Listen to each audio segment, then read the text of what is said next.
Itu faktor risikonya salah satu itu ada orang tua yang mungkin ada riwayat ketulian sejak masih anak-anak, masih kecil.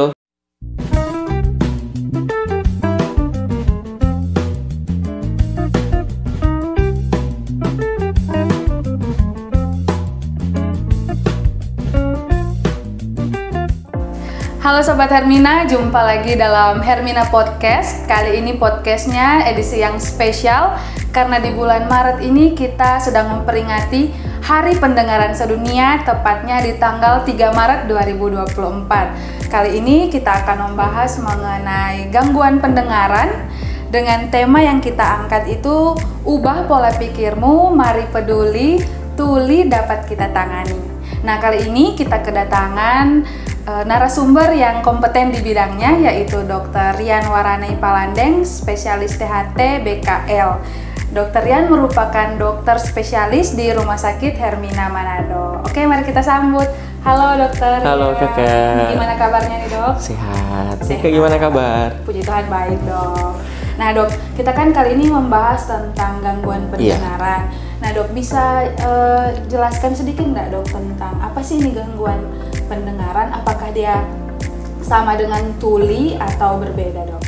Iya baik, gangguan pendengaran ini adalah suatu kondisi atau penyakit yang menyebabkan adanya gangguan pada proses mendengar. Jadi istilahnya berbeda ya dengan tuli. Jadi kalau gangguan pendengaran ini, kalau misalnya kita periksa pendengaran, dia ada derajat-derajatnya. Jadi normalnya itu dia ambang dengar itu bisa mendengar dia kurang dari 25 desibel, itu yang dikatakan normal. Jadi dia ada derajat-derajatnya itu dari ringan, sedang berat, dan sangat berat, yang mana itu yang sudah dikatakan tuli. Oh baik, jadi gangguan pendengaran itu berbeda dengan tuli. Iya. Ya, oke. Nah Dok, untuk penyebab gangguan pendengaran itu Dok seperti apa Dok? Untuk penyebab gangguan pendengaran ini sebenarnya tergantung dari telinga bagian mana yang ada kelainan ya. Jadi telinga kita itu dibagi menjadi 3 bagian. Ada telinga bagian luar, yaitu dari daun telinga sampai ke genang telinganya. Terus ada juga telinga bagian tengah dan telinga bagian dalam. Nah, di telinga bagian dalam ini ada organ pendengaran dan saraf-saraf pendengaran. Nah, kalau misalnya dia di telinga bagian luar, penyebab paling sering adanya gangguan pendengaran itu misalnya ada kayak cerumen probe atau tumpukan minyak telinga yang orang awam bilang itu kotoran telinga. Nah, itu bisa menyebabkan terjadinya gangguan pendengaran. Atau bisa juga karena ada infeksi pada liang telinga yang mungkin karena dikorek-korek atau karena kemasukan air. Nah, itu kan bisa menyebabkan terjadinya infeksi pada liang telinga, di kulit liang telinga atau yang kita kenal dengan otitis eksterna. Nah, kalau liang telinganya bengkak itu bisa menyebabkan juga gangguan pendengaran. Selanjutnya kita masuk ke telinga bagian tengah. Biasanya kalau telinga bagian tengah itu kalau misalnya ada cairan, ada tumpukan cairan, atau mungkin yang orang Manado bilang cabiu ya, istilah congek ya. Nah, itu biasanya dimulai dari adanya infeksi saluran nafas atas, bisa karena pilek. Jadi ada di hidung bagian belakang itu ada saluran yang namanya tuba eustachius, itu nyambung ke telinga bagian tengah. Jadi biasanya kalau orang dengan infeksi saluran nafas karena pilek itu ada gangguan pada fungsi tubanya, akhirnya ada cairannya itu yang bertumpuk di telinga bagian tengah. Nah, jadi infeksi telinga tengah itu bisa menyebabkan juga ada gangguan pendengaran. Kalau di telinga bagian dalam dia penyebabnya bisa bermacam-macam, bisa karena adanya paparan bising yang lama, atau ada mungkin riwayat penggunaan obat-obatan yang ototoksik, bersifat ototoksik maksudnya dia merusak saraf pendengaran ya. Atau ada juga yang tuli sejak lahir, atau yang terkait usia, gangguan pendengaran terkait usia yang biasanya muncul saat usia 65 tahun. Ya. Oke Dok, nah jadi dari yang dokter jelaskan tadi ternyata banyak sekali penyebab gangguan telinga kayak begitu. Nah Dok, dari penyebab-penyebab ini ada lagi nggak Dok jenis-jenis gangguan pendengaran? Ya, kalau jenis gangguan pendengaran ini sebenarnya dibagi ada 2 ya. Yang pertama itu dia adalah gangguan pendengaran yang tipe konduksi.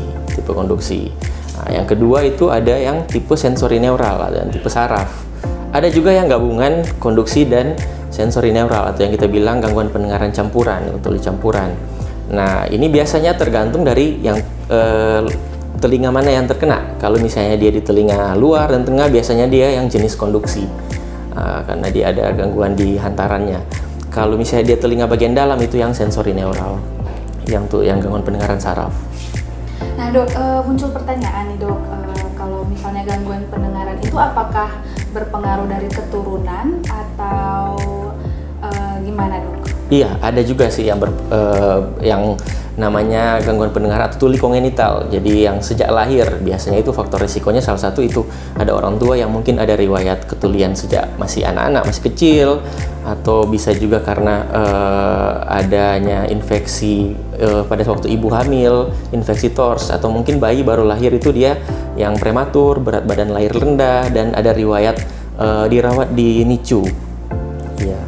Oke dok, tadi dokter juga sempat menjelaskan bahwa faktor usia itu juga mempengaruhi gangguan pendengaran. Nah dok, kira-kira mulai usia berapa dok kita bisa mengalami gangguan pendengaran? Sebenarnya kalau untuk gangguan pendengaran ini bisa semua ya, dari bayi baru lahir pun bisa kena adanya gangguan pendengaran yang seperti tadi yang karena ada riwayat ibu waktu hamil ada infeksi TORS, atau mungkin dia waktu lahir memang ada kelainan dari anatomi telinga yang kita bilang mikrotia, yang bentuk telinganya kecil atau mungkin tidak ada lubang telinganya, atau dia ada prematur, itu bisa ada resiko-resiko untuk terjadi gangguan pendengaran. Jadi sampai dari bayi baru lahir sampai lansia pun ada resiko ininya gangguan pendengaran. Nah dok, kita kan di sini sebagai orang awam nih dok, Iya. kita kadang-kadang bingung mengidentifikasi saya ini sudah mengalami gangguan pendengaran atau mungkin telinga saya ini sedang bermasalah. Nah kira-kira dok, sebagai orang awam, cara kita atau dari dokter mengidentifikasi apakah seseorang sudah terkena gangguan pendengaran itu gimana?